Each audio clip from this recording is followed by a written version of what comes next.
The deed of sale was 12 pages long. It listed the manor house with its 14 bedrooms and crumbling east wing. It listed 400 acres of farmland, 2 lakes, a stable of 8 horses, and one rather bad-tempered bull named Wellington. It listed the furniture, the silverware, the wine cellar, and the debts the debts, accumulated over 30 years by a man who had loved beautiful things far more than he had loved common sense. And then at the very bottom of the final page, in handwriting so small that the new Duke almost missed it entirely, there was one last line: one female, currently residing in the East Wing. Age 22. Status dependent. No arrangements have been made for her relocation. Edmund Ashford, the 6th Duke of Marindale, read the line twice. Then he looked up at his solicitor. "What," he said quietly, "is a dependent?" His solicitor cleared his throat. "A woman, Your Grace. She came with the property." Edmund looked back at the page. He had purchased a manor. He had purchased land, livestock, and an extraordinary amount of someone else's debt. Apparently, he had also purchased a woman. He assumed, not unreasonably, that she came with the furniture. He was wrong about almost everything. The carriage arrived at Ashford, or rather, at what was now Marindale Manor, though Edmund had not yet decided whether he would bother renaming it, on a gray Tuesday morning in October, when the sky looked exactly like an unpaid bill. Edmund stepped out first. He was 34 years old, broad-shouldered, and had the particular stillness of a man who had spent 3 years in the army learning that most problems could be solved by simply waiting for them to become someone else's problem. He was not unhandsome. He was not unkind. He was, however, deeply, profoundly tired of London, of society, of his mother's persistent suggestions regarding eligible young women, and of people in general. He had bought this estate for one reason only. Silence. The housekeeper, a stout woman named Mrs. Briggs, who had survived the previous Duke's chaos with the grim endurance of someone who had seen everything and been surprised by none of it, met him at the door. Behind her stood a small line of staff. A footman, 2 maids, a very old groundskeeper who appeared to be asleep standing up. And at the very end of the line, half hidden behind the older maid's considerable shadow, stood a young woman. She was not in uniform. That was the first thing Edmund noticed. Every other member of staff wore the dark, practical clothing of household service. This woman wore a gray dress, simple, well-worn, but cut in a way that did not quite belong to the servants' hall. Her dark hair was pulled back severely, as though she were trying to make herself look plainer than she was. Her hands were clasped in front of her. Her eyes were fixed on the gravel at her feet. Edmund filed the observation away and said nothing. The tour of the house took 2 hours. It was, to put it charitably, a project. The East Wing leaked. The library had not been dusted since approximately the reign of George II. The kitchens were functional but grim, and the wine cellar, once reportedly magnificent, had been comprehensively emptied by its previous occupant in what appeared to have been a dedicated final effort. It was in the kitchen that Edmund encountered the woman again. She was standing at the large wooden table, sleeves rolled to the elbow, hands red from cold water, sorting through what appeared to be a considerable pile of silver that had not been polished in a very long time. She did not look up when he entered. "You," Edmund said. She looked up then. Her eyes were an unusual shade, gray, or perhaps green, or perhaps the particular color that exists between the two when the light cannot quite make up its mind. "Your Grace," she said. Her voice was quiet. Controlled. What is your role here? A pause. So brief that he almost missed it. I help where I am needed, Your Grace. It was not, he would reflect later, an answer to the question he had asked. But something in her manner discouraged him from pressing further, which irritated him, because Edmund Ashford was not a man who was easily discouraged from anything. I need the East Wing surveyed for water damage, he said instead. The library catalogued.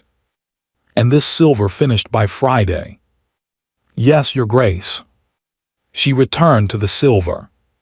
He returned to his tour. It was his solicitor, Parton, who gave him the closest thing to an explanation. She has nowhere to go, Parton said that evening, over a dinner that the kitchen had produced with surprising competence. The late Duke left no instructions regarding her future. No funds set aside. No family to speak of, he paused. She is, for lack of a better term, a leftover. Edmund looked up from his plate. A leftover? Of the previous household, Your Grace. She has been here since childhood. She is, Parton set down his fork and chose his words with visible care. She is not precisely a servant. But she is also not precisely anything else. That is extraordinarily unhelpful, Parton. Yes, Your Grace. I am aware. Edmund said nothing more on the subject. But he noticed things in the days that followed, in the way that men who have survived war learn to notice things quietly, without appearing to look. He noticed that Mrs. Briggs deferred to her in small ways. The tilt of a head. A glance before a decision. Nothing obvious. Nothing that could be named. He noticed that she ate after the other servants, alone, at the end of the kitchen table, with a book propped against the salt cellar. Not a recipe book. Not a household manual. A novel. In French. He noticed that she never spoke unless spoken to, and yet the house seemed to organize itself around her in some invisible way, the way a river organizes itself around a stone, not because the stone commands it, but because the stone has simply always been there. He found her useful. He found her efficient.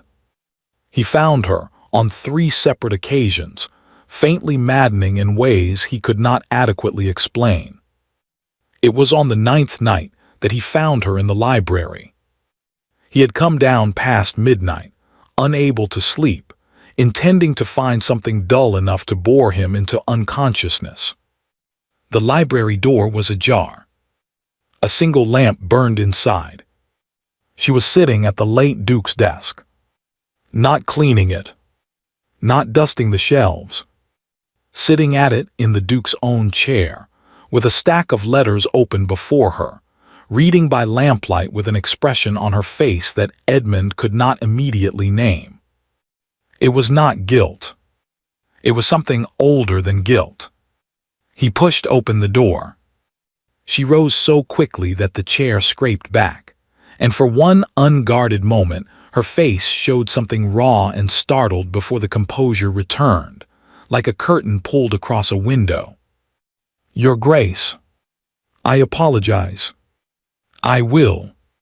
Servants, Edmund said, and his voice came out harder than he intended, are not permitted in this room. The silence stretched between them. And then she did something he did not expect. She looked at him directly, steadily, with those gray-green eyes that belonged to no servant he had ever employed, and she said, very quietly, I know. She set the letters down carefully. She walked to the door. She passed within 2 feet of him without dropping her gaze. And then she was gone, and he was standing alone in the library with a lamp burning on the desk, and a stack of old letters and the absolute certainty that he had just asked entirely the wrong question. He stood there for a long time. Then he walked to the desk and looked at the letters. They were addressed, every single one of them in a child's careful handwriting. To Papa. Edmund did not sleep that night. He told himself it was the house. Old houses made old sounds, the settling of beams, the complaint of pipes, the particular groan of a building that had been holding itself together through stubbornness alone for longer than anyone could reasonably expect. Marindale Manor had plenty of those sounds. He lay in the late Duke's bed, his bed now, technically, though it still felt like borrowing, and listened to the darkness and thought about nothing in particular. He was lying, of course. He was thinking about the letters. A child's handwriting. Careful, deliberate, the letters slightly too large in the way of children who are trying very hard to be neat.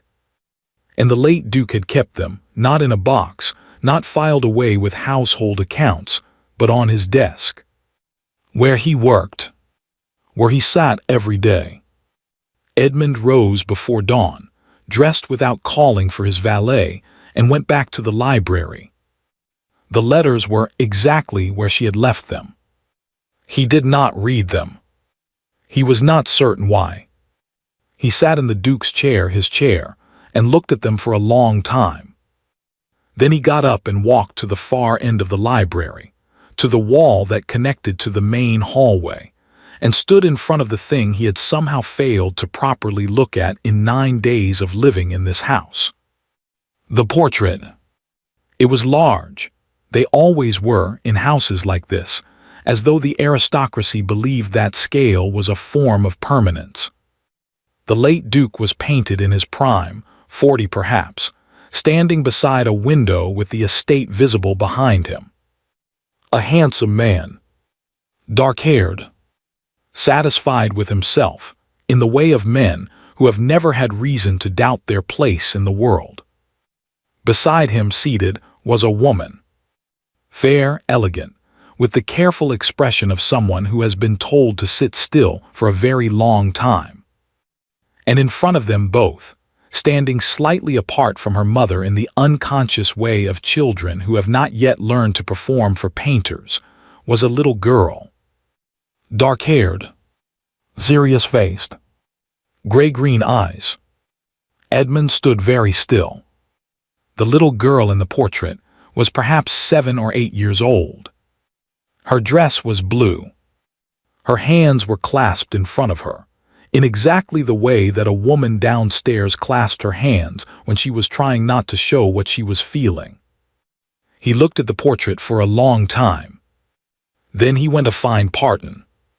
He found his solicitor at breakfast, working through a plate of eggs with the focused devotion of a man who considered food one of the few reliable pleasures left in a complicated world. The portrait in the library, Edmund said without preamble. Parton looked up. Something moved across his face quickly, carefully contained. Your Grace. The child. Who is she? A pause.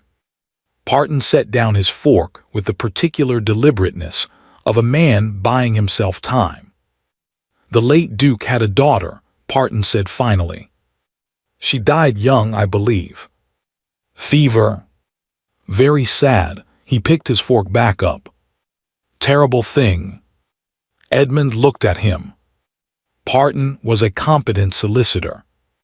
He was organized, thorough, and had handled Edmund's legal affairs for 6 years without significant error. He was also, Edmund now observed, a genuinely terrible liar. Is that so? Edmund said. Yes, Your Grace. How young? Another pause. Fractionally too long.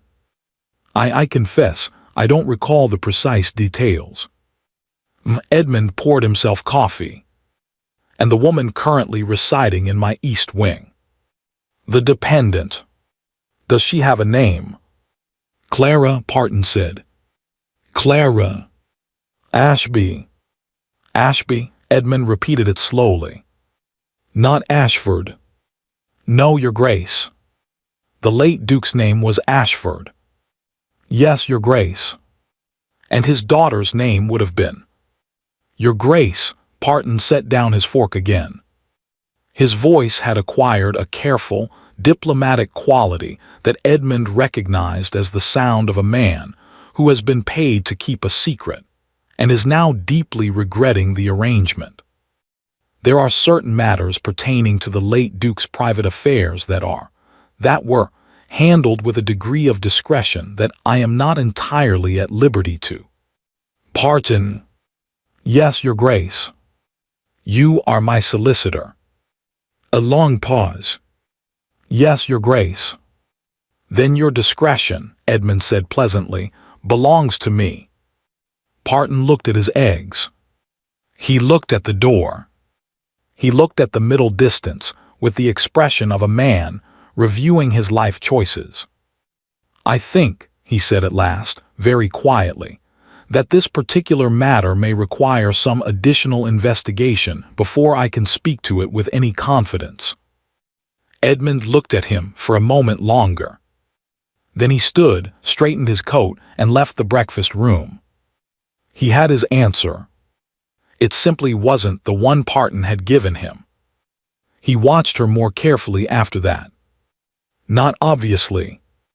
Edmund had learned patience in places where impatience got men killed, and he applied the same discipline here. He observed. He catalogued. He assembled. He noticed that she spoke to the kitchen maid in Italian when she thought no one could hear, not fluently, but comfortably, the way one speaks a language learned young. He noticed that when his mother's letter arrived, thick, cream-colored, sealed with enough wax to build a small candle, Clara was the one who brought it to him, and she held it with two hands, carefully, in the manner of someone who has been taught that correspondence is not to be handled carelessly. He noticed that she moved through the house with a specific familiarity that was different from the familiarity of a servant. A servant knows which doors stick and which floorboards creak, because they have learned these things through daily work. Clara moved through Marindale as though she had known it before she had known anything else. As though the house were not a place she had come to, but a place she had come from. He noticed, one afternoon, that she stood for a long time in the doorway of what had been, according to Mrs. Briggs, the late Duke's private sitting room, which had been closed since his death and smelled of old pipe smoke, and something that might once have been happiness. She stood there with one hand on the doorframe and did not go in. And he noticed, most damningly, that when Lord Harwick's name came up at dinner, Harwick, the late Duke's nearest surviving male relation, who had written twice already to inquire about the state of the estate and the terms of the sale, Clara's hands went very still on the water jug she was holding. Just for a moment. Just a fraction of a second. But Edmund noticed. His mother arrived on a Thursday. Lady Ashford, the Dowager Duchess, as she preferred, with heavy emphasis on the Dowager, descended from her carriage with the air of a woman arriving to inspect damages after a flood. She was 61, impeccably dressed, and had opinions about everything, which she offered freely and without any particular concern for whether they had been requested. She toured the house with Edmund, commenting on the state of the wallpaper, the inadequacy of the entrance hall, and the general failure of the previous Duke to maintain standards that she considered the bare minimum of civilized existence.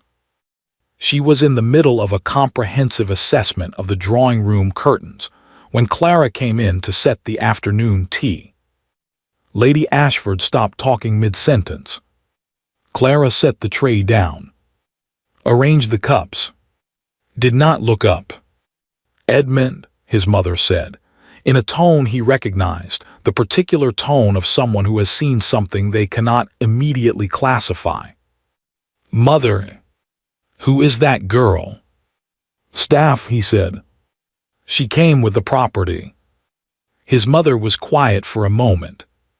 Clara finished with the tray and moved to leave, and as she turned toward the door Lady Ashford's gaze sharpened with the focus of a woman who had spent 40 years in society cataloging faces and bloodlines and the invisible grammar of breeding. "Wait," his mother said. Clara stopped, turned. Lady Ashford looked at her. Really looked the way she looked at portraits, at silverware, at anything she was trying to authenticate. "What is your name?" "Clara, my lady." "Clara what?" The briefest pause. "Ashby, my lady." "Ashby." Lady Ashford repeated it with the polite skepticism of someone who does not believe a word of it. "Where are you from, Clara Ashby?" "Here, my lady." "I have always been here." Another silence. Something moved across Lady Ashford's face, not recognition exactly, but the shadow of it. The almost. "You may go," she said at last. Clara went. Lady Ashford turned to Edmund and looked at him with an expression he could not entirely read. "Edmund," she said quietly, "that girl did not come with the furniture."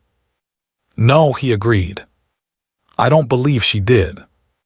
That night he asked her directly. He waited until the house was quiet, until the last lamp had been turned down in the servants' hall, and then he went to the kitchen where he knew, somehow, without knowing quite how he knew, that she would still be there. She was at the table. No book this time. Just her hands flat on the wood, and the dying fire, and the expression of someone who has been waiting for something for a very long time, and is not entirely sure they want it to arrive. He put the portrait sketch on the table in front of her. He had drawn it himself, rough, quick, but accurate. The little girl. The blue dress. The clasped hands. She looked at it for a long time. "Clara," he said. "Your Grace, I am going to ask you one question. I would like one honest answer." She looked up at him. In the firelight, her eyes were more gray than green, and there was something in them that was not quite fear and not quite hope, but lived somewhere in the exhausted country between them. "How long," he asked very quietly, "have you lived in this house?" The silence stretched between them like the distance across a very wide river. "Since I was 3 years old," she said at last. She stood up from the table. She walked to the door. And then she stopped with her back to him and said so quietly that he almost missed it. "He was going to tell you. He wrote the letter. He died before he could send it." She left. Edmund sat down slowly in the chair she had vacated. He sat there for a long time. Then he went upstairs, unlocked the late Duke's private correspondence box that Parton had given him on the first day. Just household matters, Your Grace, nothing of significance, and began methodically to read. He found the letter on the 3rd hour. Near the bottom of the box, in an envelope that had been sealed and addressed and never sent. The address on the front read, E. Ashford, Duke of Marindale. His own name. His hands were not entirely steady as he broke the seal. The letter was 3 pages long. He read it once quickly, then again slowly. Then he set it down on the desk and pressed his fingers against his eyes and sat very still in the quiet of a house that was beginning slowly to tell him all the things it had been keeping. "She is my daughter," the letter began. "I need you to understand that before anything else. Whatever else you learn, whatever else is said, she is my daughter, and I failed her, and I am asking you, a stranger, a man I have never met, to do what I could not. Her name is not Ashby. I gave her that name to protect her. Her name is Clara Ashford, and she is the rightful heir to half of everything you now own." Down the hall in the East Wing, a young woman lay awake in the dark. She had been waiting 22 years for someone to find that letter. She had begun, somewhere around year 18, to stop believing anyone would. He did not sleep at all. By the time the first gray light of morning crept through the library windows, Edmund had read the late Duke's letter 4 times, and each time he finished it, he sat for a moment in the silence and then turned back to the beginning and read it again, as though repetition might somehow change what it said. It did not change. Her mother was not my wife, the Duke had written, in the careful, slightly formal prose of a man dictating his confession to paper. I want to be honest about that, because Clara deserves honesty even if she has received very little of it in her life. Her mother was a woman of good family but no title, a rector's daughter, intelligent and kind, and I loved her in the way that men of my position are not supposed to love women of hers. We could not marry. My family would not permit it. I was weak. I permitted them. Her mother died when Clara was 3. I brought the child here because I could not do otherwise.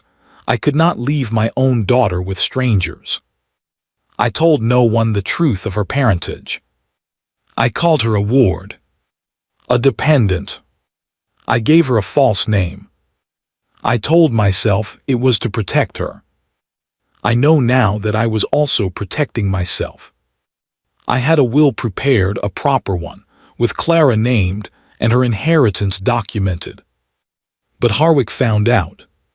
I don't know how. He threatened to contest it, to expose Clara's birth, to have her declared illegitimate in the most public and damaging way possible if I proceeded. He wanted the estate. He has always wanted the estate. And I was dying. I was frightened. And I made the worst decision of my life. I destroyed the will. I sold the estate to settle the debts, because at least that way Harwick could not have it. I told myself Clara would be safe, that whoever purchased the property would be decent, would provide for her, would not turn her out. I told myself this because I needed to believe it. The second will, the real one, is in the hands of my oldest servant, Thomas Hartley. He has been with me 30 years. He knows everything. He has a copy, held in trust, to be produced when the time is right. I am asking you to find Thomas. I am asking you to help my daughter. I know I have no right to ask anything of you. I know this is not your burden. But she has no one else. The letter ended there. No signature. The Duke had died, Edmund supposed, before he could finish it. He folded it carefully and put it in his coat pocket. Then he went to find Clara. She was in the garden.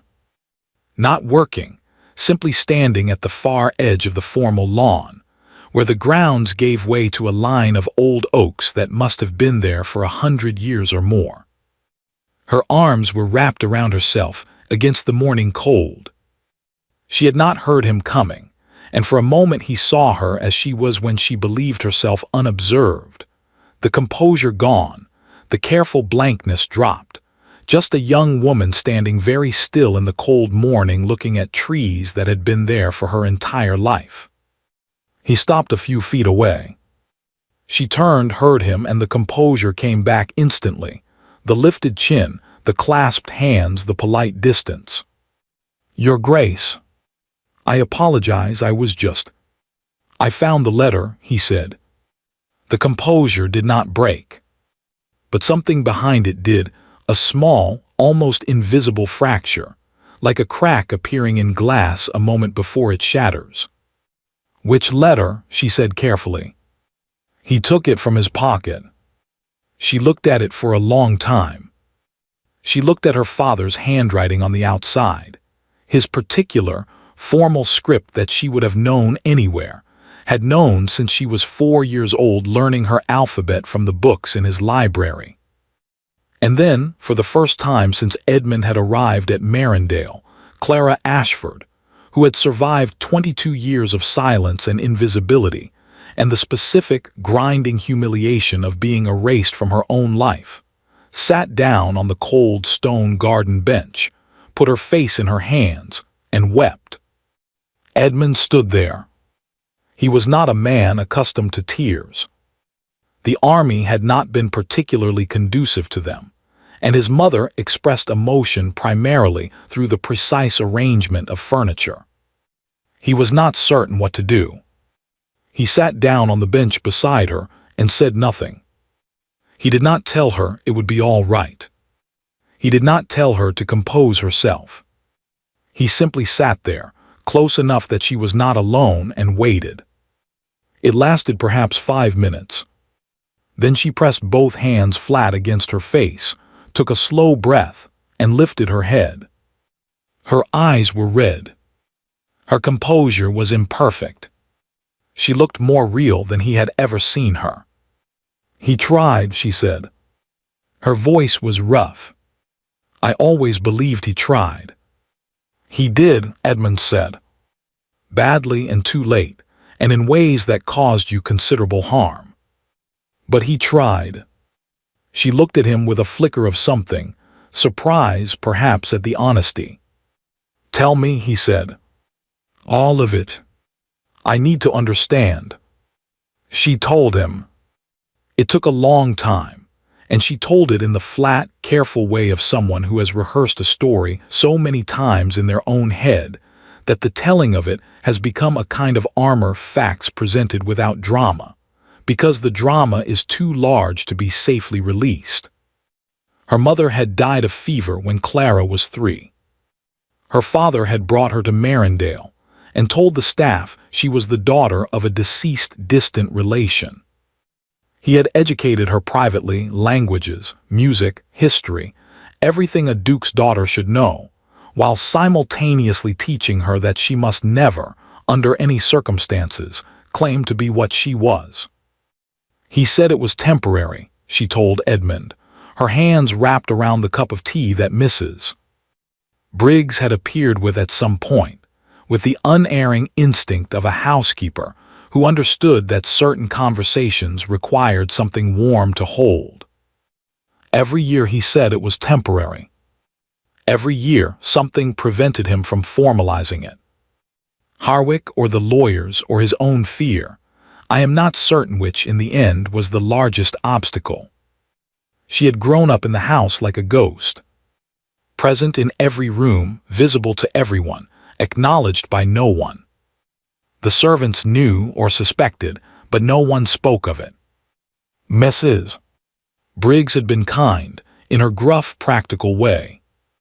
Thomas Hartley had been her one true confidant, the only person in the house who had ever called her by her real name. "Where is Thomas now?" Edmund asked. Something flickered across her face. "He left 6 months before my father died." Harwick, I don't know what Harwick said to him, or threatened him with. Thomas would not tell me. He simply came to me one night and pressed a piece of paper into my hand and said, "Keep this safe." And then he was gone. What was on the paper? She was quiet for a moment. Then she stood up and went inside and came back 10 minutes later with a small envelope that she had kept. Edmund could tell from its worn edges and soft creases, folded and close to her person for a very long time. He opened it. It was an address. A village in Shropshire, a name, and 3 words in Thomas Hartley's elderly, reliable handwriting, "When you are ready." Edmund looked at it for a long moment. "You have had this for 6 months," he said. "You could have gone to him. You could have used whatever document he holds to establish your identity." "And then what?" she said quietly. "Present myself, alone, as the illegitimate daughter of a dead duke. Against Harwick, who has money and lawyers and 30 years of practice in making things go his way." "I needed," she stopped. "You needed someone," Edmund said. She said nothing. Which was, he had learned, her way of saying yes. He sent a rider to Shropshire that afternoon. He did not tell Parton. He was not yet certain how much Parton knew, or how much of Parton's allegiance had been quietly purchased over the years by a duke who could no longer pay his own bills. He filed the question away for later and focused on what he could control. What he could control at the moment was considerably less than he would have liked. He had a letter that established Clara's parentage in her father's own hand, but which was unsigned and therefore legally questionable.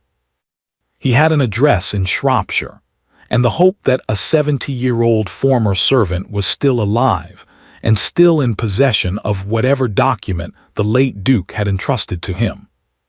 He had a young woman whose entire existence had been systematically falsified by people who were supposed to protect her. And he had Lord Harwick. Harwick's third letter arrived that same afternoon, and it was considerably less polite than the previous two. Edmund read it at his desk with the focused attention of a man assembling the dimensions of a problem. Harwick had heard, the letter stated, that there was a dependent residing at Marindale Manor. He wished to make it clear that any such dependent was, legally speaking, the responsibility of the estate and not of any individual associated with it. He further wished to make it clear that he had retained counsel to examine the terms of the late Duke's final arrangements, and that he had reason to believe certain matters had not been handled with full transparency. He would be calling, the letter concluded, on Friday. Edmund set the letter down. He had 4 days. He told Clara that evening. She received the news with the stillness of someone who has been bracing for a particular blow for long enough that, when it finally comes, it almost feels like relief. He knows, she said. He has always known or suspected. That is why he wanted the estate, not for the land or the house, but to control whatever documents my father might have left behind. Then we need to find Thomas before Friday, Edmund said. We, she repeated, very carefully. He looked at her. Yes. We. She was quiet for a moment. Then why? It was a genuine question. He could see that no artifice, no performance, just a young woman who had learned through long experience not to trust offers of assistance and wanted to understand precisely what this one was going to cost her. He considered the question seriously, because it deserved seriousness. Because your father asked me to, he said. And because what was done to you was wrong. And because, he stopped, looked at the fire. Because I have been in this house for 2 weeks, and in that time I have watched you manage every crisis, translate 2 languages, prevent misses. Briggs from dismissing the kitchen maid over a broken soup tureen, and single-handedly catalog 400 years of family correspondence. And it seems to me that a woman with those particular qualities ought to at least be permitted to use her real name. A long silence. That is a very practical reason, she said at last. I am a very practical man. Something moved at the corner of her mouth. Not quite a smile. The memory of one, perhaps, returning from wherever she had put it for safekeeping. My real name, she said quietly, is Clara Ashford. I know, he said. How do you do? The writer returned from Shropshire on Thursday morning. Thomas Hartley was alive. He was 73 years old, entirely healthy, and had been, according to the writer's account, sitting in a cottage in Shropshire for 6 months with a locked document case on his kitchen table, waiting.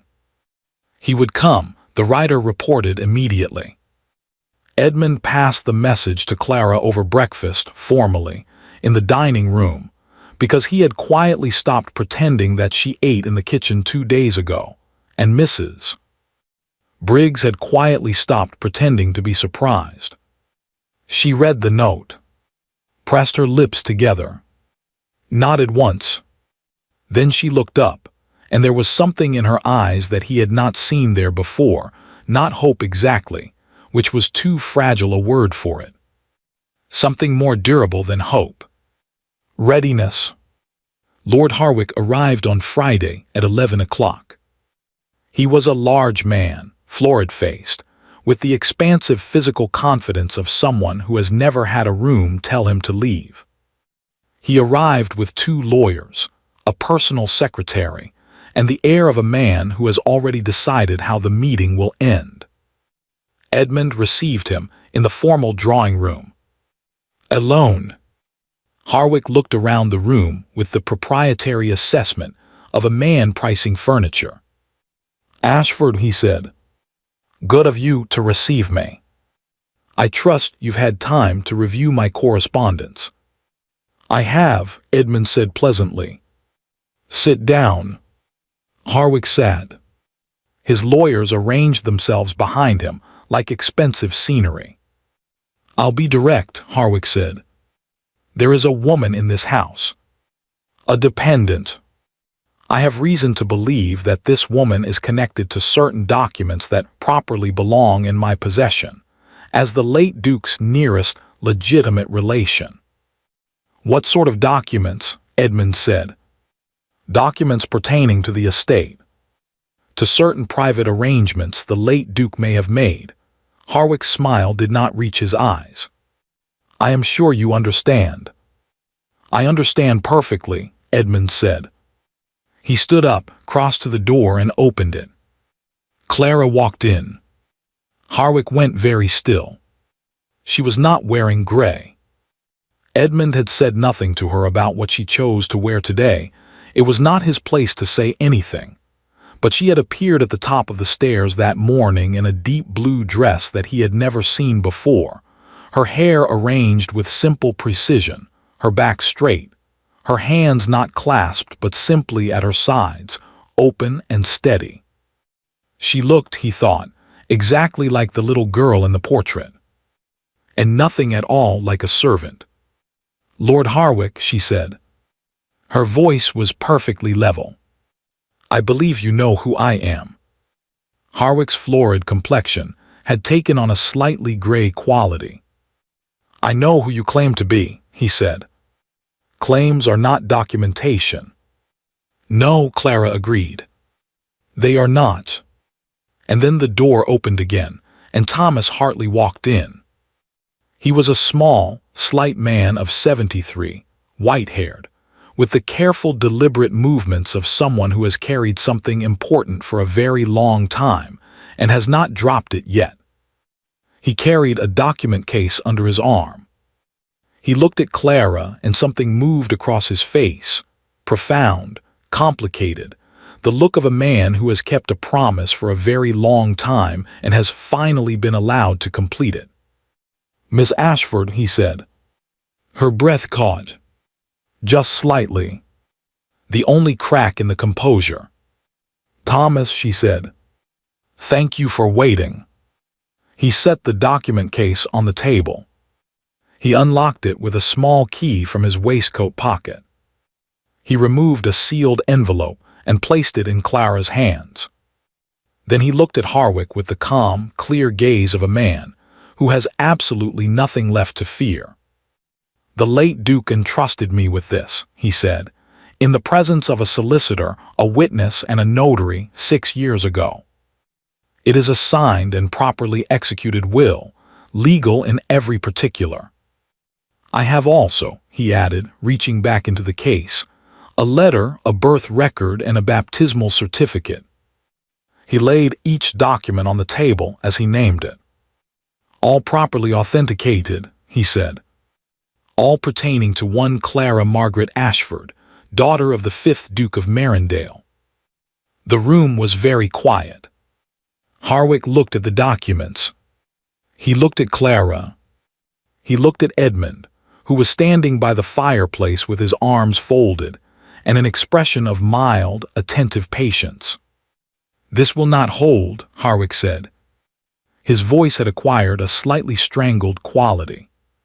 "She is illegitimate. The court's will." "The will does not require legitimacy," Thomas said. "The late Duke had the right to bequeath, as he chose within his unentailed property. Counsel will confirm it. Harwick looked at his lawyers. His lawyers looked at the documents. His lawyers had the expressions of men who would be having a very difficult conversation with their client in the carriage on the way home. Harwick left at 12:30. He said very little on his way out.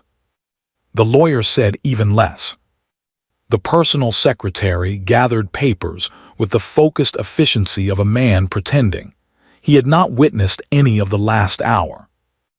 Edmund stood at the window and watched the carriage roll down the drive until it disappeared behind the oaks.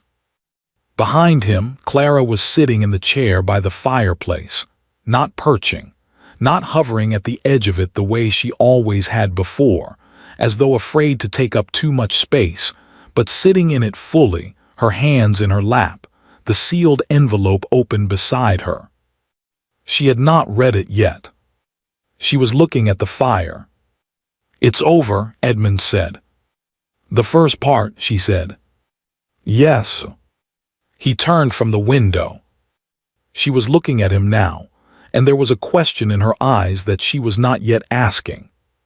He crossed the room, sat down across from her in the other chair, in the ordinary domestic configuration of two people who have just survived something together and have not yet worked out what comes next. "The will," he said. "You haven't opened it. I know what it says. Tell me." She was quiet for a moment. The fire crackled. Thomas Hartley had been settled in the kitchen by Mrs. Briggs with the decisive hospitality of a woman who considers proper tea the appropriate response to most crises. Clara said.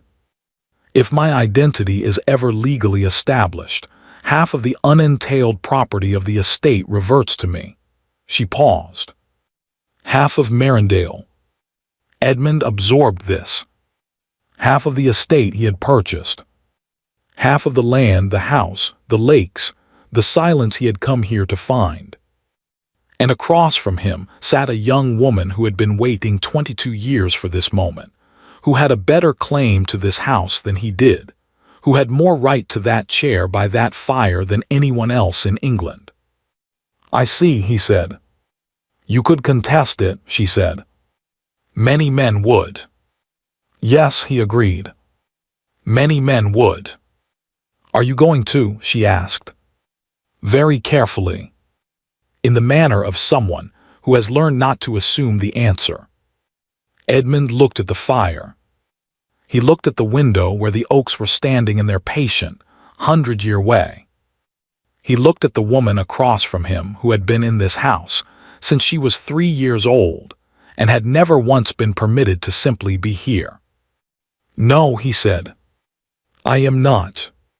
She looked at him for a long moment, searching in the way she had, thorough, undefended, the look of someone who cannot afford to be deceived.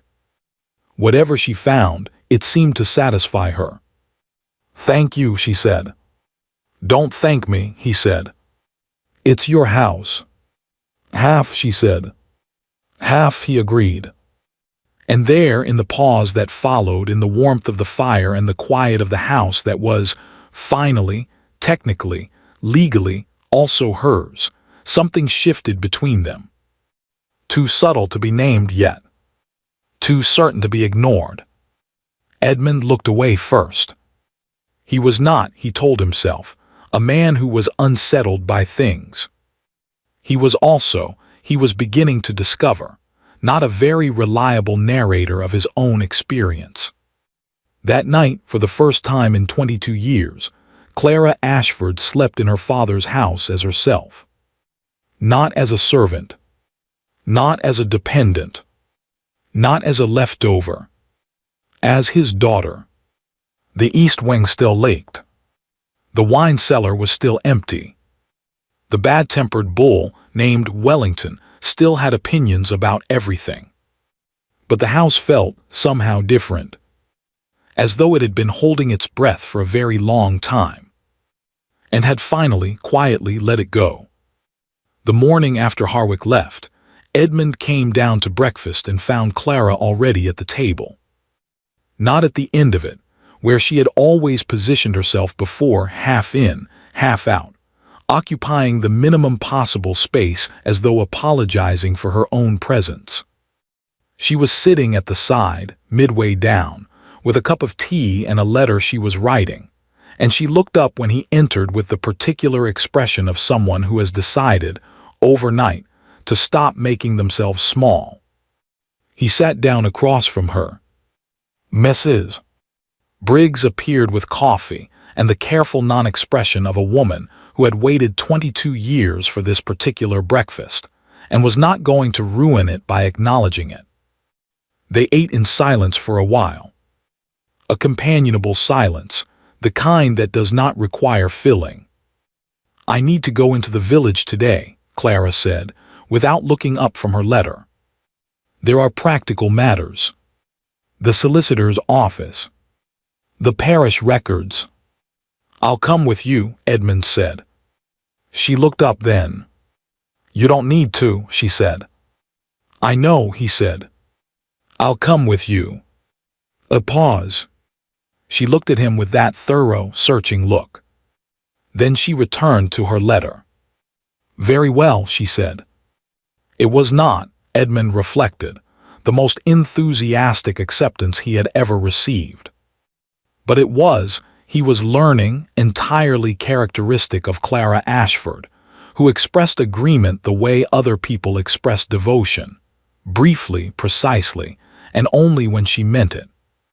The village of Marindale was small, self-contained, and had been observing the comings and goings of the manor house for 300 years, with the dedicated interest of a community that considers the aristocracy its primary form of entertainment. Edmund was aware, as they walked from the carriage to the solicitor's office, that they were being watched. Windows, doorways, the particular quality of stillness that descends on a street when something interesting is happening, and everyone wants to see without appearing to look. Clara was aware of it too. He could tell by the set of her shoulders, not tense exactly, but prepared. The posture of someone who has been observed and judged their entire life, and has learned to move through it. At the solicitor's office, a Mr. Fellows who had served Marindale for 40 years and had the complexion of a man who had spent those years entirely indoors. Clara presented Thomas Hartley's documents with the quiet efficiency of someone completing a long overdue task. Fellows reviewed them. He reviewed them again. He removed his spectacles, cleaned them, replaced them, and reviewed them a third time. Then he looked up at Clara over the rims of his spectacles, with the expression of a man who is recalculating a great many things simultaneously. "Miss Ashford," he said, and then stopped, as though testing the words. "Yes," Clara said. "I knew your father for 30 years, Fellows said slowly. "I always thought," he stopped again. "I am very glad," he said finally, "that this has been resolved." It was not much, but Clara received it with a stillness that Edmund recognized, by now, as the way she accepted things that mattered more than she would let anyone see. It was on the walk back to the carriage that the trouble began. There were 3 of them, minor gentry, the kind whose families had occupied the second tier of county society for generations, and maintained their position primarily through the careful management of other people's reputations. Edmund did not know their names. He would learn them later and forget them immediately, because they were not the kind of men who deserved the effort of remembering. They were standing outside the inn, and they had clearly been there long enough to have formed opinions. "Ashford," said the tallest one, with a nod that was precisely calibrated to be respectful enough to be irreproachable and dismissive enough to make its point. His gaze moved to Clara. "And this must be the dependent." The way he said the word was a small, precise act of violence. Edmund felt something go very still in him. The particular stillness he had learned in the army, the stillness that precedes action rather than following it. "This," he said, in the pleasantly level tone that his regiment had learned to recognize as genuinely dangerous, "is Miss Clara Ashford, daughter of the 5th Duke of Marindale. I suggest you adjust your address accordingly." The tallest man's smile did not waver, but something behind it did. "Ashford? Yes. We had heard some story." "It is not a story," Edmund said. "It is a legal fact, documented and witnessed. Miss Ashford's identity has been established beyond any question that I would recommend you raise." He said it pleasantly. He said it in the tone of a man offering information rather than a threat. The three men looked at each other. They looked at Edmund, who was 6 feet tall, had spent 3 years in active military service, and was currently looking at them with the patient, absolute calm of someone who has absolutely nothing to prove, and is therefore significantly more frightening than someone who does. They looked at Clara, who was looking at them with an expression of such composed, complete indifference that it was somehow worse than anger. "Miss Ashford," said the tallest man, after a pause that had gone on precisely long enough to be uncomfortable. He nodded. Stiffly. "Correctly." "Gentlemen," Clara said. They left. Edmund and Clara walked to the carriage in silence. He handed her in. He got in after her. The carriage moved off. They rode for perhaps 2 minutes before Clara said, without inflection, "You didn't have to do that." "Yes, I did," Edmund said. "Thank you," she said. "You're welcome." Another pause. Longer. "You're angry," she said. He considered this. "Not at you." "I know," she said. "I meant in general." He looked out the window at the passing countryside, the fields, the hedgerows, the sky that had gone the color of pewter. "I have been," he said carefully, "in this county for 3 weeks. In that time, I have learned that a woman was systematically erased from her own life by people who were supposed to care for her, and that the community in which she lived apparently preferred not to notice." He paused. "Yes. I am somewhat angry in general." Clara was quiet for a moment. "I used to be," she said. "Angry. When I was younger. I would lie awake and she stopped. Started again. I stopped eventually. It took too much. And it changed nothing." "What replaced it?" he asked. She looked at him steadily. "Patience," she said, "and the decision to outlast them." Edmund looked at her. At the composed, precise, quietly formidable woman sitting across from him, who had been waiting for 22 years with the focused endurance of someone who knew, with absolute certainty, that they were right. "You succeeded," he said. "Not entirely," she said. "Not yet." Harwick's response came on Monday. Edmund had expected it. The only question had been the form. Harwick was not a man who retreated gracefully. He was a man who, when one road was closed, immediately began looking for another, and he had been looking, apparently, with considerable energy over the preceding 3 days. The letter was from Harwick's lawyers rather than Harwick himself, which was the first sign that they had found something. Edmund read it standing at his desk, because he had a feeling it was not the kind of letter one wanted to receive sitting down. He had been correct. The letter was long, precisely worded, and built its case with the careful architecture of people who are paid to be difficult. Its essential argument was this: while they did not dispute the documentation establishing Clara's parentage, they did dispute the validity of the will on a technicality of execution. A witness signature that had been applied, they claimed, under circumstances that rendered it legally questionable. The matter, they proposed, should be referred to the Court of Chancery.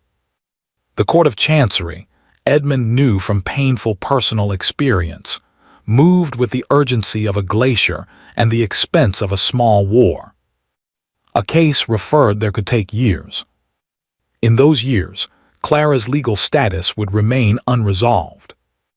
Her claim to the estate would be frozen, and she would remain, in the eyes of society, precisely what she had always been. Nothing. He put the letter down. He sat at his desk for a long time. He thought about the portrait in the library, and the little girl in the blue dress who had become a woman who ate alone at the end of the kitchen table with a French novel and never complained. He thought about the letters in a child's careful handwriting, addressed to Papa, that a dying man had kept on his desk because he could not let them go. He thought about Harwick in the drawing room, looking at Clara with the casual ownership of a man who has always believed that some people exist primarily for his convenience. He thought about what Clara had said in the carriage, the decision to outlast them.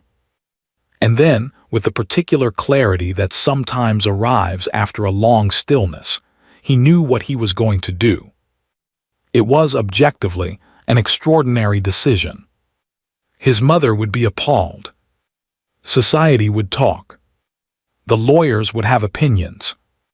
Harwick would be, and this, Edmund acknowledged privately, was not entirely without appeal, absolutely furious. He called for his writing things. He wrote 2 letters. The first was to his mother. The second was to the editor of the most widely read society paper in London, to which Lady Ashford subscribed, and which was, in Edmund's estimation, read by approximately everyone who mattered and a significant number of people who didn't. He sealed both letters and gave them to the footman for the Morning Post. Then he went to find Clara. She was in the library. Not at the desk this time. She was standing in front of the portrait, looking at it with the quiet, complicated expression of someone reconciling the person they were with the person they had become. He stood beside her and looked at the portrait with her for a moment. The little girl in the blue dress looked back at them both. "I need to ask you something," Edmund said. "All right," she said. "It is an unconventional question." "I have had an unconventional life," she said. "I can manage it." He turned to face her. She turned to face him. In the afternoon light of the library, with the portrait of her family behind her and the house around them and 22 years of waiting finally, imperfectly, arriving at something like resolution, she looked, he thought, like herself. Precisely and completely herself. "Harwick is going to take this to Chancery," he said. "If he does, it will take years. Your claim will be frozen. Your position here will remain ambiguous." He paused. "I cannot prevent him from filing." "I know," she said. "But I can make it considerably more difficult for him to win." She was watching him carefully. "How?" "The law," Edmund said, "as currently constructed, gives a husband considerable authority over property disputes pertaining to his wife. If you were married to someone with resources and legal counsel and a profound personal interest in seeing Harwick lose, the case becomes materially different." The silence was very complete. Clara looked at him. He could not entirely read her expression. She was, as always, thorough about what she let him see. "That," she said at last, "is either the most practical proposal in the history of Marindale or the strangest one." "Possibly both," he said. "You are proposing marriage," she said. "To protect my legal interests." "I am proposing marriage," he said carefully, "because Harwick needs to be defeated, and because this house needs someone in it who actually belongs here, and because—" He stopped. "Because," she said. He looked at her, at the gray-green eyes that had been watching him, clearly and steadily, since the first morning he had walked into his own kitchen and found her there. "Because," he said, "I have been looking for a reason to stay in this house, and I find that you have become one." The silence stretched between them. Clara looked at him for a very long time. The thorough, searching look, the one that had, he suspected, never in her life been wrong about what it found. "This is not," she said slowly, "how I imagined this conversation would go." "How did you imagine it?" "I didn't," she said. "I stopped imagining things I didn't believe would happen." A pause. "I am not certain I know how to do this." "Neither am I," he said. "I thought we might work it out as we go." Something crossed her face, the ghost of the smile that had been returning, increment by increment, since the night he had sat beside her in the cold garden and simply waited. "That," she said, "is a very practical approach." "I'm a very practical man," he said. "You may recall." "I recall," she said. The smile arrived then. Small, precise, entirely genuine. The smile of a woman who has kept it somewhere safe for a very long time and has decided, finally, that it is worth the risk of taking it out. "Yes," she said. "Yes, you recall, or yes." "Yes," she said. "Both." The society paper ran the announcement on Wednesday. Lady Ashford read it over breakfast in her London townhouse, made a sound that caused her butler to drop an entire tray of correspondence, and immediately called for her carriage. Harwick read it in his study, and the sound he made caused his personal secretary to excuse himself and not come back for the remainder of the day. The village of Marindale read it, discussed it comprehensively at the inn and the market and the church steps, and arrived, with the decisive pragmatism of a community that understands which way the wind is blowing, at the collective conclusion that they had always known there was something significant about that girl at the manor. Thomas Hartley read it in his cottage in Shropshire, folded the paper carefully, and allowed himself, in the privacy of his kitchen, a smile of considerable satisfaction. Lady Ashford arrived on Thursday. She swept into the drawing room where Edmund and Clara were going over household accounts. Together, at the same table, which would have been unthinkable 3 weeks ago, and stopped in the doorway and looked at them both with the comprehensive, assessing gaze of a woman who has decided to have opinions and is marshalling them in order. "Edmund," she said. "Mother, this is Clara Ashford," Edmund said. "Daughter of the 5th Duke. My fiancée. You have met." Lady Ashford looked at Clara. Clara looked at Lady Ashford. The silence had a particular quality, the quality of two people taking the measure of each other with complete honesty and no performance whatsoever. "You play chess," Lady Ashford said abruptly. Clara blinked. "I do. Edmund cannot. I have been looking for a worthwhile opponent for 11 years. She set down her traveling bag. "I will stay for a fortnight." She looked at her son. "Close your mouth, Edmund." She sailed past them both toward the stairs. Edmund and Clara looked at each other. "Well," Clara said. "Indeed," said Edmund. Harwick's case collapsed 6 weeks later. His lawyers, upon examining the witness signature with the fresh scrutiny that comes from knowing you are about to face a duke with resources and motivation, discovered that their original assessment had been, in the careful language of legal correspondence, somewhat optimistic. The signature was valid. The will was sound. The documentation was, as Thomas Hartley had always known it to be, unimpeachable. Harwick did not concede gracefully. He was not the kind of man who did anything gracefully.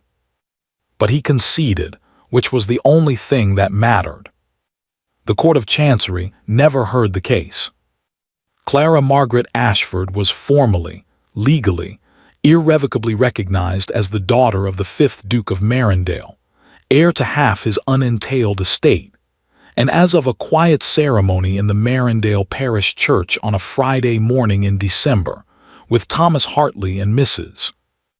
Briggs as witnesses and Lady Ashford in the front pew looking ferociously pleased, the Duchess of Marindale. The bad-tempered bull named Wellington escaped his field the morning of the wedding and was discovered, 2 hours later, standing in the formal garden eating the last of the autumn roses. Edmund wanted to have him moved immediately. Clara said to leave him. "He has been here longer than either of us," she said.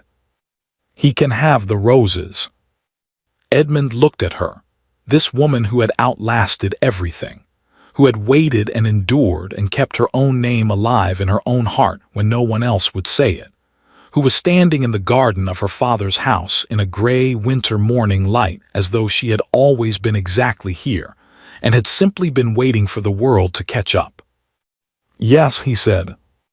"All right." He thought, not for the first time, that he had arrived at Marindale looking for silence. He had found something considerably better. Spring came to Marindale the way it always had. Slowly, then all at once, first a tentative green along the hedgerows, then the oaks coming into leaf, then one morning the whole estate simply decided it was done with winter and proceeded accordingly. The 2 lakes caught the light differently in April. The farmland, which Edmund had spent the winter quietly restoring with the focused attention of a man who has found something worth caring for, was showing the first real signs of becoming what it once had been. The east wing no longer leaked. This had required 3 months, 2 builders, and 1 extended argument between Edmund and a particularly opinionated craftsman from the village about the correct method for repairing a 100-year-old roof.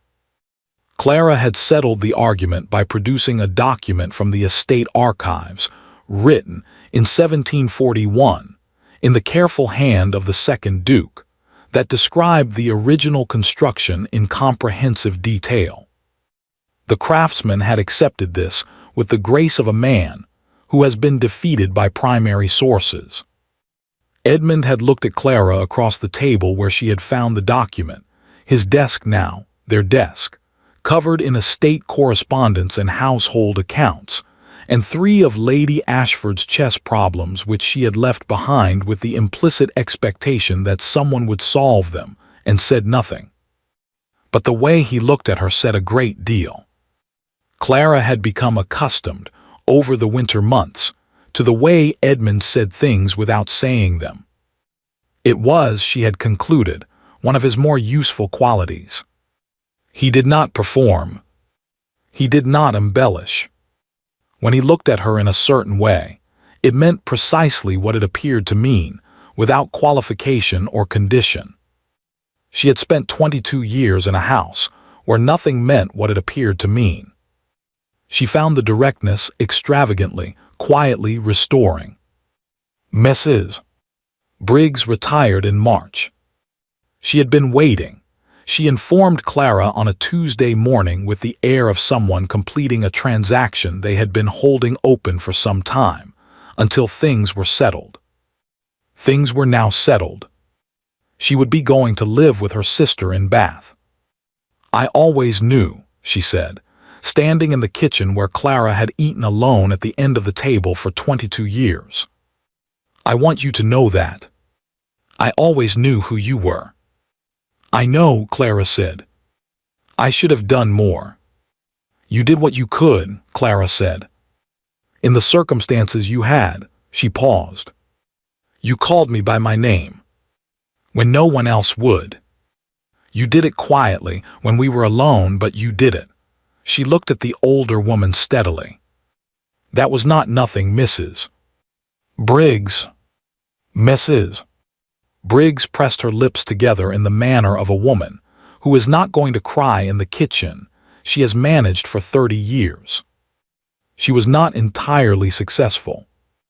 She left on a Thursday morning in a carriage that Edmund had arranged, with a pension that Clara had insisted upon, and Edmund had not argued with for a single moment, and a jar of the Manor's preserved plums that she had made herself because she did not trust anyone else to do it correctly. Clara stood at the door and watched the carriage go.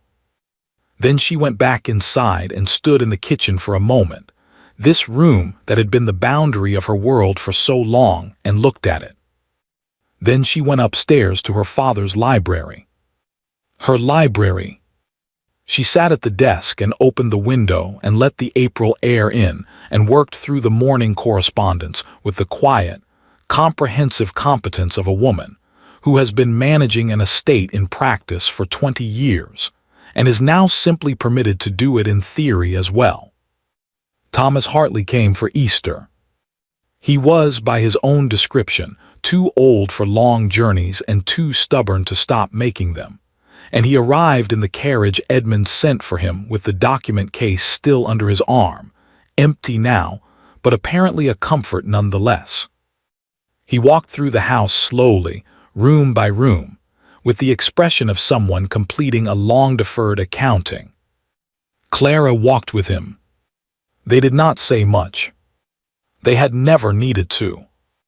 Thomas had been the one person, in all the years of her strange half-existence, who had sat with her in the evenings and played cards and called her Miss Ashford when no one could hear, and told her, in his plain, reliable way, that what was done to her was wrong and that it would not always be so.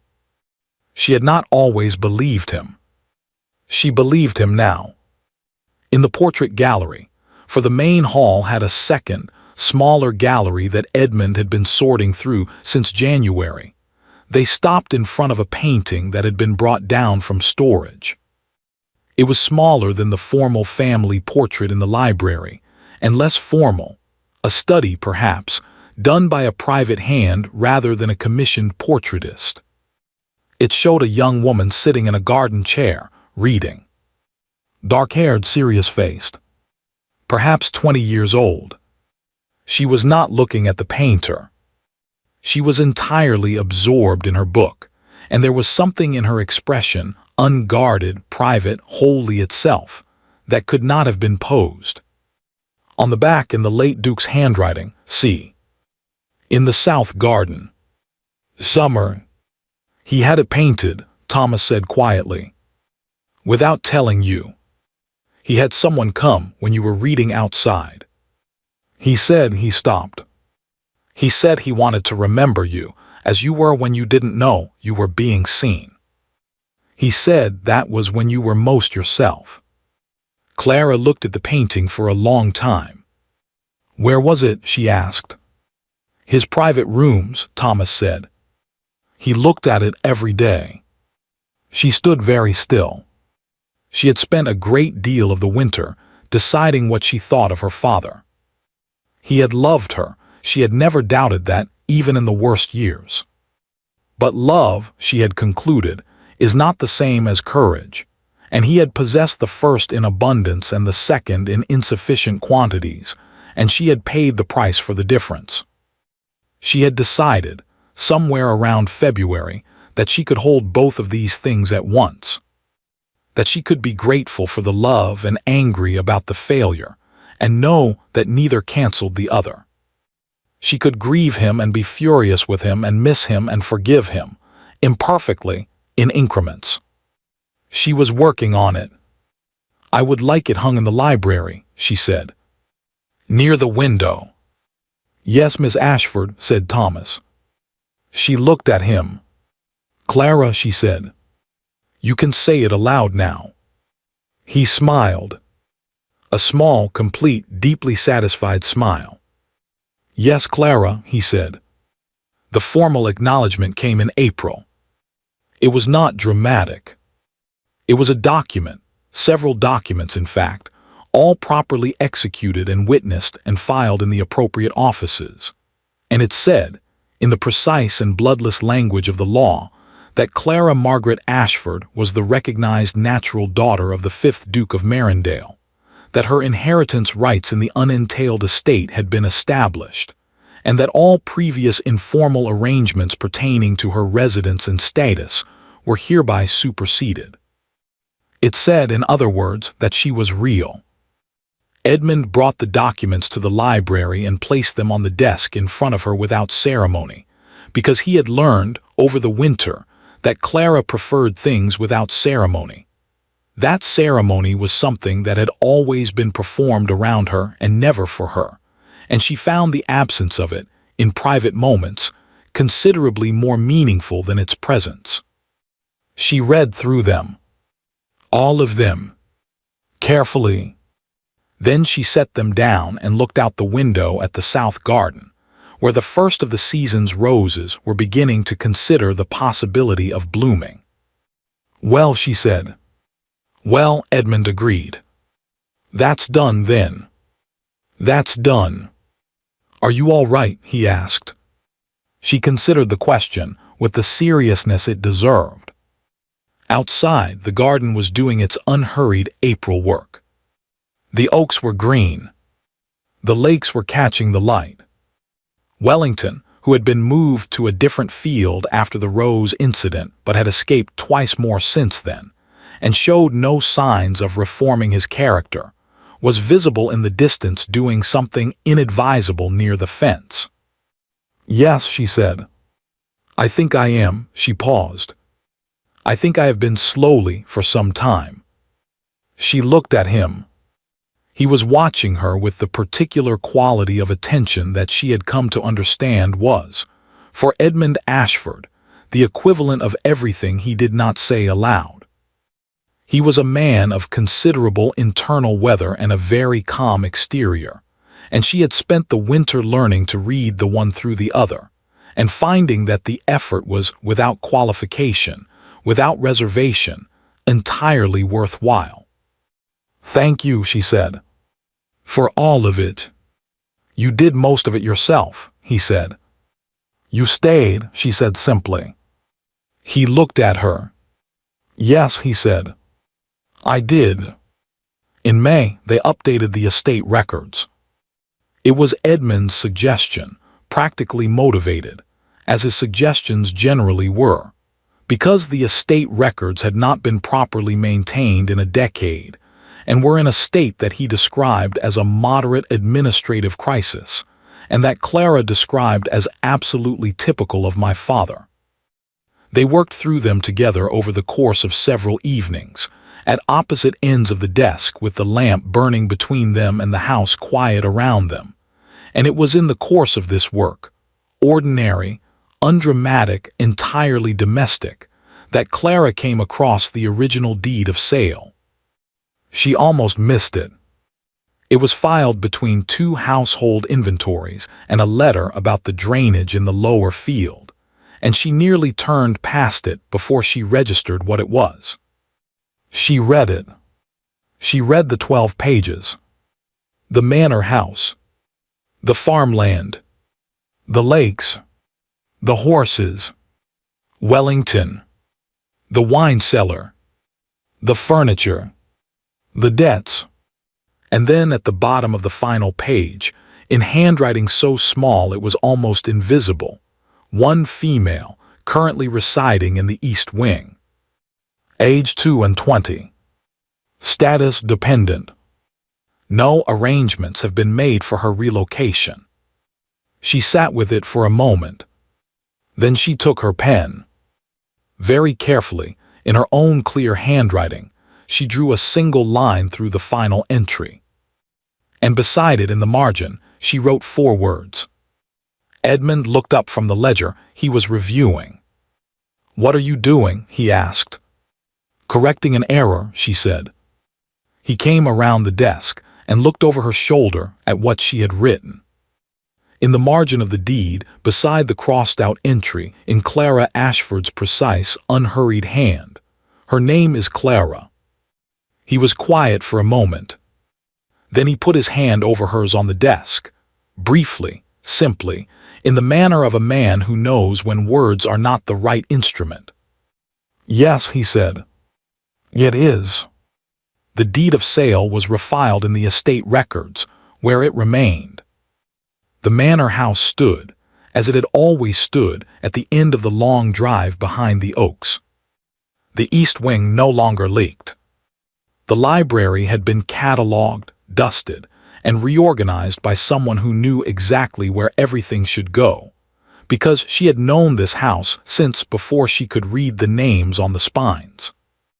The portrait of the little girl in the blue dress hung in the main gallery, beside the painting of the young woman reading in the garden, and beside those, added in the summer, by the same quiet hand that had arranged the rest, a small framed card on which someone had written, in careful letters, Clara Margaret Ashford, daughter of this house. Home. Outside, in the field that bore his name, Wellington regarded the fence with the focused attention of an animal who has not yet run out of ideas. Spring moved through the estate in its unhurried way. The oaks stood as they had always stood. And in the library, with the window open and the April light coming in and the sound of the house around her, her name, her life, finally and completely and irrevocably hers, Clara Ashford turned a page. And read. Thank you for listening to the story all the way to the end. Please tell us which city you're watching from and what the story made you feel. Don't forget to subscribe so you won't miss new stories.